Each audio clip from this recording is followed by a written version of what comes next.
Guru agama di Bandung ruda paksa 12 santriwati, 8 bayi lahir hingga kemarahan Ridwan Kamil. Heri Wirawan, 36, memperkosa 12 santriwati dengan modus iming-iming jadi polwan dan kuliah. Selain itu, Heri juga menjanjikan kepada korban akan menjadi pengurus pesantren apabila bersedia menjadi pemuas nafsunya. Janji-janji manis Heri tersebut tertuang dalam dakwaan. Dikutip Tribun News dari Tribun Jabar, Heri menjalankan aksi bejatnya di apartemen dan hotel. Aksi bejat dengan meruda paksa belasan santriwati itu terjadi dari tahun-tahun 2016 sampai tahun 2021. Pelaku melakukan aksi bejatnya mulai dari di Yayasan KS, Yayasan Pesantren TM, Pesantren MH, Basecamp terdakwa, apartemen TS, dan beberapa hotel di kota Bandung.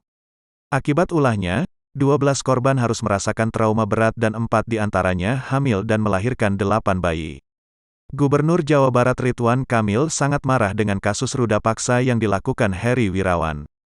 Saya sangat marah atas tindakan dan perilaku yang terjadi seperti yang diberitakan, di mana orang tua menitipkan pendidikan anak-anaknya pada institusi pendidikan.